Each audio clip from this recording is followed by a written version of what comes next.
Good evening. This is Dr. Tebelele and Happy New Year to everyone. Head to toe with Dr. T.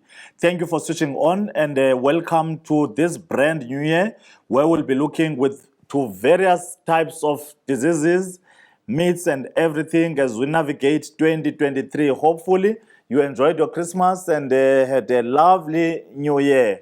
And now we need a healthy 2023. And today I've got a package of a few myths. Ii-myths ke zizinto ezidumileyo okanye into ezithende ezingenasihlahla but ufumanise uba kangangoba kudala zikhona abantu badeske babe bayazikholelwa, but as people who are grounded in the field of science, we try to demystify any myths and to replace those with facts so that people know what is true and what is not true, what is reality and what is imaginary. Kwabantu abangafuni uya ejimini, there are people who think by having sex they might have ticked the box of having gone to the gym.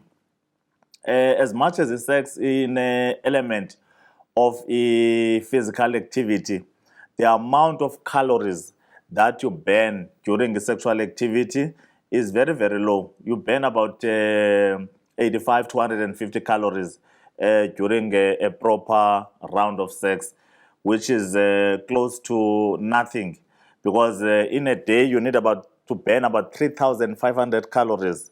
So to burn 150 calories is close to nothing. So you need to do it so many times. You would actually collapse. You would have to do sex 35 times. 35 times 150 to actually produce the calorie reduction required in a day, which is about 3,500 rand according to the Journal of Sexual Medicine. So people couldn't do a term there's exerciser, and people think that they are doing enough through that effort. That is very, very likely. It's minimal effort. It does add a legal value, but you cannot rely on that and fitting, the sex and so on. So exercising is not equivalent to proper exercise. You do not shed the required or what you would wish for in terms of calories. 150 versus 3,500. So you need to go and do an extra mile to actually be shedding what is necessary. And then another myth that I want to address is people blame contraceptives for a number of things. Abantu bazithuka i-contraceptives bazindenza le zindenza le zindenza le. Umzekelo kwabantu abaphuma eminyama, especially girls around age 13 to 15, which is the age they start puberty. During that process, there's a deposition of fat around the hip area, around the abdomen, and then the breasts are expanding due to hormone estrogen and progesterone, which is a developmental stage. That deposition of fat will actually stretch the skin. Stretching of the skin will lead to a bit of scars and stretch marks there, and it's got nothing to do with sexual activity. There are people who get insulted, there are people who get blamed into yoba hayi uhambile lo mntana kudala active kwi-sex because uneminyama already. That has got nothing to do with the sexual activity. That is a myth. Bubuvuvu obo obufuna ulahlelwa ngaphandle. Development of stretch marks is related to the fat that is deposited kwezi areas ndithetha ngazo. Also contraceptives they may cause a little bit of weight gain, but the amount of weight that you gain is very, very minimal. It's very, very minimal, hence you need to watch your diet. Akunqabile ubongaze uthi hayi ndi-obese because I've been using a contraceptive. Yes, there is a side effect of weight gain, but it's very, very minimal to cause any havoc. So the way it has been blown out of proportion, people may be scared of using injectable contraceptives, particularly because they are hormones and they think that they may gain extremes of weight. That is not true. You can gain weight, but minimal amounts of weight. There are people running away from oral contraceptives or who refuse them because they think they can cause cancer. The most important thing, xa uzosebenzisa any medicine, be it a contraceptive, whatever, each of them has got into such as side effects. Ikhona intended use, there is an unintended outcome that we expect. The nice thing is zistadishiwe ezinto, so we know what to expect xa sikudinga yona. Hence, it needs to be an individual session so that your own medicines or whatever drugs you're going to be given or prescribed, it is tailored according to your own condition, your weight, your height, and everything. And also in respect of other medications onoba uyazithatha. Okokuqala xa uhlaba inaliti unoyilindela into yoba awuzomenstruate. It's very rare into yoba you can have a period or a normal period, let me say, usebenzisa inaliti.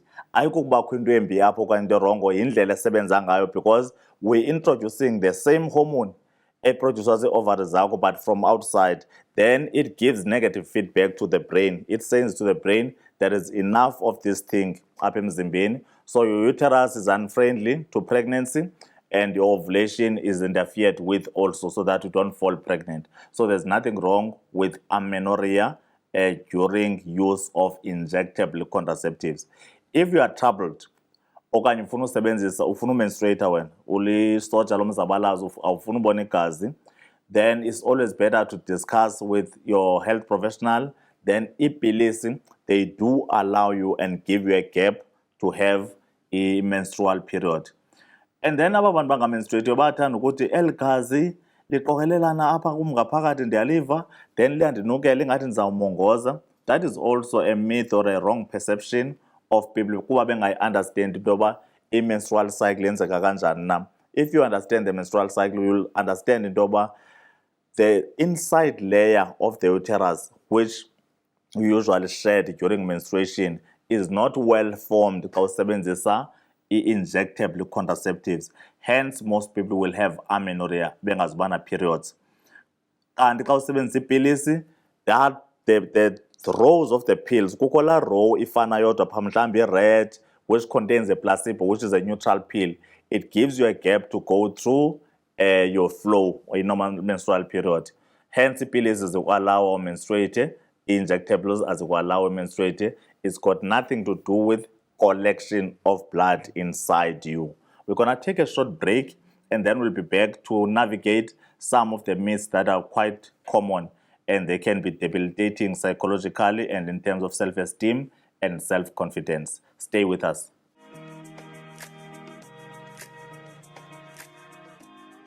Welcome back as we deal with myths. Myths which are false spread gossips or beliefs that are so popular. In fact, I should say they are notorious. They are so ingrained in people to an extent that you can think that they are true. The next one is that sex can give you heart attack.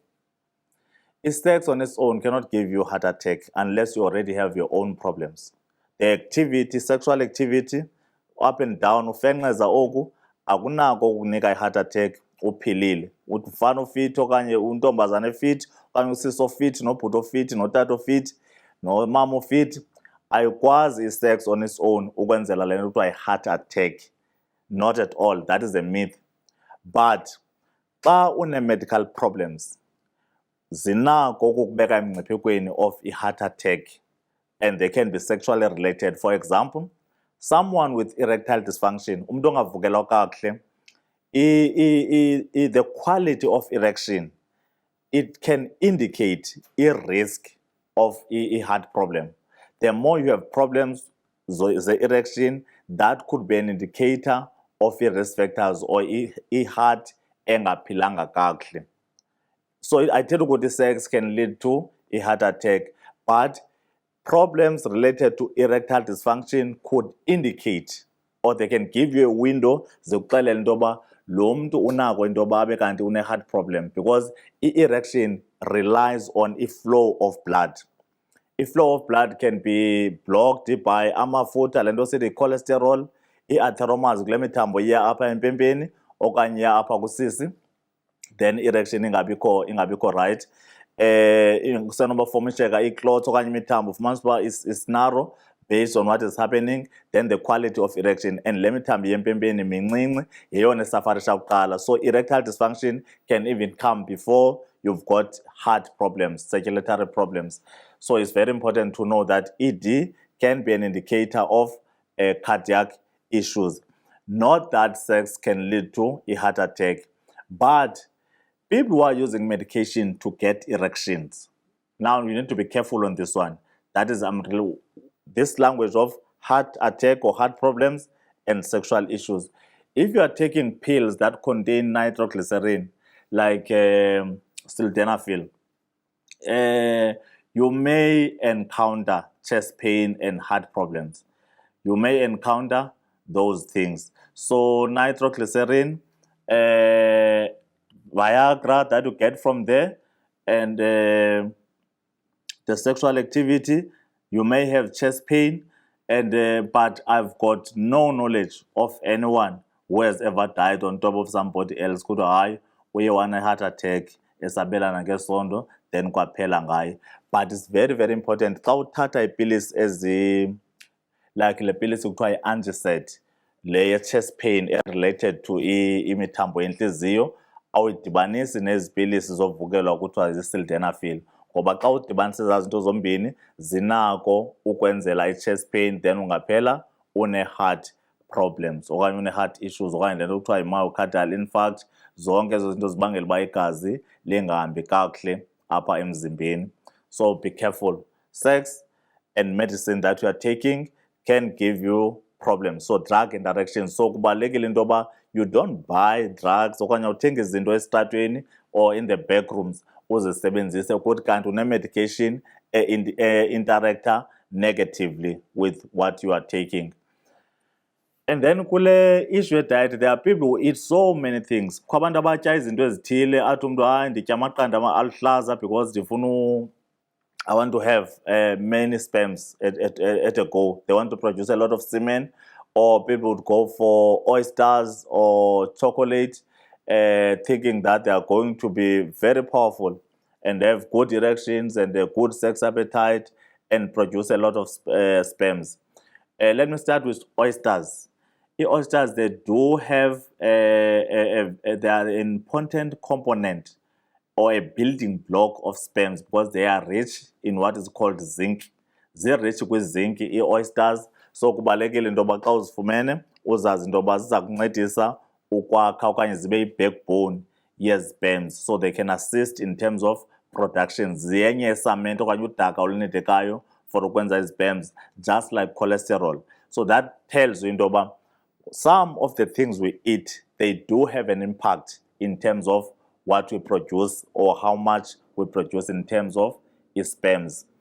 But the amount of ejaculate, what comes out, the amount of semen that comes out during ejaculation has got nothing to do with you taking raw eggs. Kwabantu abaqhuvuza amaqanda aluhlaza kuba befuna uchama ibhekile, umuntu ufuna uchama into enkulu.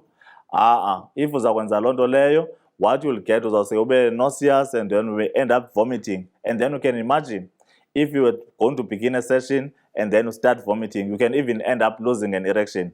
It's unlikely into yoba ungathi uvomita ibe impempe imile. So xa uphuma ngapha iyehla ngapha kufana nokhutywa. So don't take raw eggs with the intention or impression or thinking that you are going to ejaculate a lot. It doesn't work like that. It's even like feeding a sheep. Xa uzawuxhela igusha, if ungayiniki lusini ngoku, if ibhityile uzayifumana ibhityile but ihluthi. So the concept yotya amaqanda ngoku kuba ucimba you are going to ejaculate a lot, it doesn't work like that. But eggs do contain proteins, but those proteins and they contain amino acids, but they won't work now as cement now. They will be processed and so on, and you don't need to take them raw. They must not be raw, bazalwane.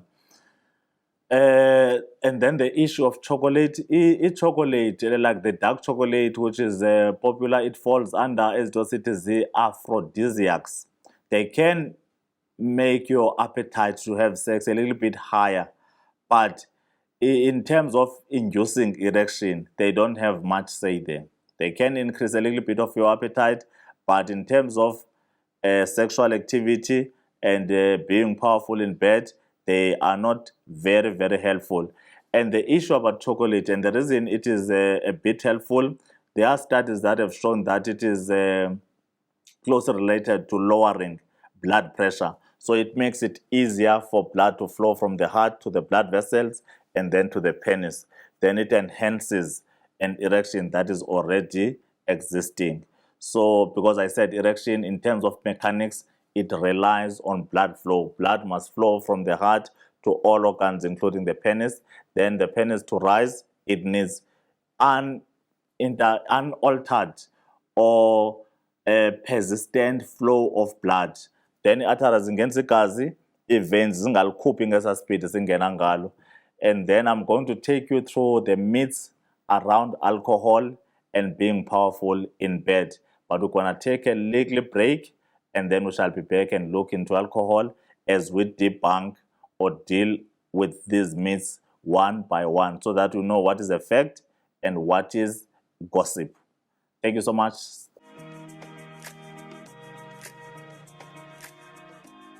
Welcome back. There's a myth that is always going around. People think women find it easy to have orgasm or experience orgasm easily through penetrative sex. That is ngesintu abantu kwinto abacinga abantu into yoba kulula into yoba abantu ababhinqileyo bafikelele kuvuthondaba ngongenwa ngempempe. That is not true. Studies have shown, okanye uphengululo ncwadi lubonakalisile clearly into yoba only about 30% of women. So if ungayibesondeza kuthi ngathi if kukho amabhinqa ayi-10 apha, i-3 yawo, only 3 of them are likely to get orgasm ngokuxhomekeka kwimpempe only. Only 3. So it means people must be innovative, people must be very flexible, people must understand into yoba it is not easy for women to reach orgasm, especially if you are going to be stuck and dependent on the penis only. So it goes and talks to men to say, don't be too phallocentric, don't be too much penis dependent. Don't think the penis is everything, especially if you want to satisfy your partner. Do everything that you can. Then it brings you to the element of sex and intimacy. There are a lot of things that we need to do. Women need an element of clitoral stimulation. They need an element of clitoral stimulation, and the penis on its own may not be that good in doing that. So you need to do extra and to make sure that you always stay around the clitoris to make sure that they reach orgasm. So it's not true. It is a myth that penetrative sex leads all women to intercourse, but only 30% of women will go and reach orgasm based on that. And then there's another old belief eyabangela ikhoshi ukuthi abantu bazawulala enkampini because players are not allowed to have sex, or athletes bazawuvalelwa because if they were to have sex then iteam izawutyiwa ngomso. I mean, if you look at that thing scientifically, i-performance athletes, you find that timing there is very important. If people were to have sex today and then they go running tomorrow, they may actually have a better performance than they were. Those are interesting facts, and that you see through various types of research, and very interesting for coaches to actually navigate and spot people to look into those things. But if you were to have sex within 4 hours or less before udlale, then ingakutyhafisa loo nto leyo, ngoba kaloku umzimba ukhupha i-dopamines, oxytocin, ezi hormones zakwenza utyhafe ngeli xesha usandonkonka. So kubalulekile into yoba lixesha into ebalulekileyo into yoba you cannot have sex just before your boxing match, or just before you run a marathon, or just before a sporting activity, be it football, whatever, or whatever you're going to play. But anything above 4 hours may actually be helpful. Mentally, ingqondo izawube ibetha umoya, ibetha ifan. And in terms of mood, you'll be in good mood and looking forward to the challenge. And in terms of endorphins are hormones that are released during orgasm. They create a little bit of happiness and hype within you. So that can actually enhance your performance, which is something I believe. Hence, I'm swayed by the revelations of those kinds of research that if you were to have sex in good time before the sporting activity, you can actually outperform, unlike the popular or notorious belief that sex may be wrong before athletic performance. But timing is very important. But when, at what time, how many hours? So not within 4 hours. Then another one, kukho inkolelo yoba xa ulele nomuntu omithiyo okanye ulele nebhinqa likhulelwe kulula into yoba liqaliswe yinimba, aqalise ulunywa. That is, sex can induce labor during pregnancy. That is not true. People can have sex during pregnancy, but they need to adjust their positions to fit the pregnancy, because isisu sikhulu, and sisikhulu nje isisu, it means you need to use pregnancy-friendly positions. The only time that sex may create problems is when doctors have told you, indoba, lo mama une placenta previa, that is, the placenta is before the baby. It is in the front. So you are likely to create problems and cause bleeding.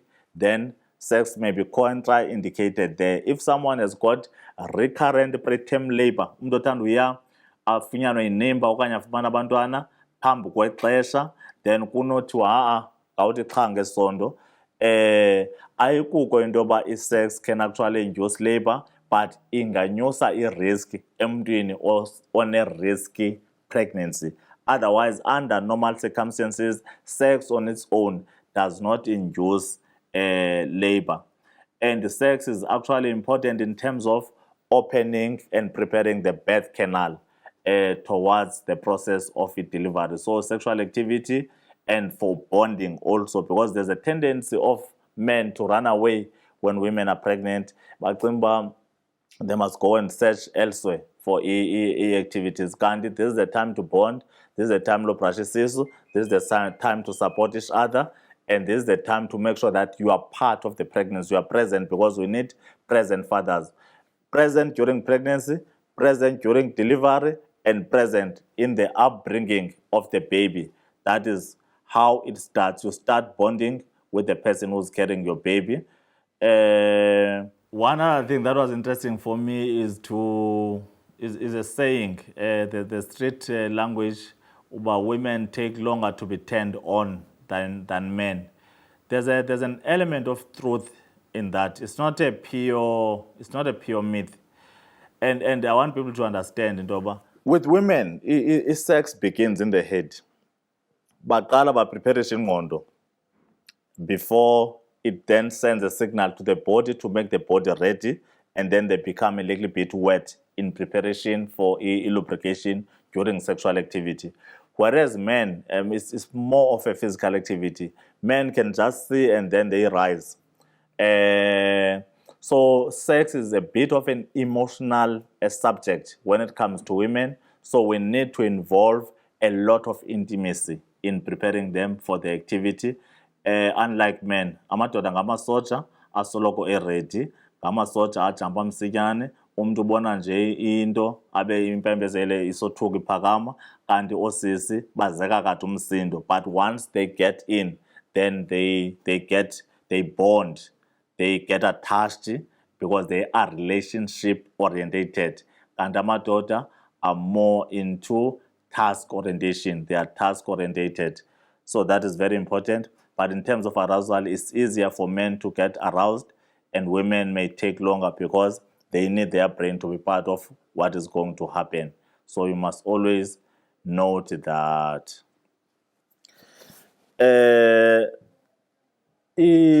Sex and intercourse are the same. Those words can be interchangeable depending on the context that one is using them. There is nothing to fight about that. Sex and penetrative intercourse, they can be used interchangeably, but it depends on the taste. Kwabantu abafilisha into yoba elinye lingathi lingasebenza better ezilwanyaneni lingasetyenziswa kakhulu ebantwini. So that is a matter of taste and feeling. Otherwise, those words are interchangeable in terms of English and in terms of the medical language that we are using. I think those should be enough for now. And that brings us to the end of today's topic, where we're looking into myths and various stereotypes. I hope people have learned. Thank you for switching on your favorite channel, Mpumakapa TV, and you must follow us on all our social media platforms, Apile Communications. See you every Monday at 7:30, when we always come live to you with all the facts that affect our lives. Thank you.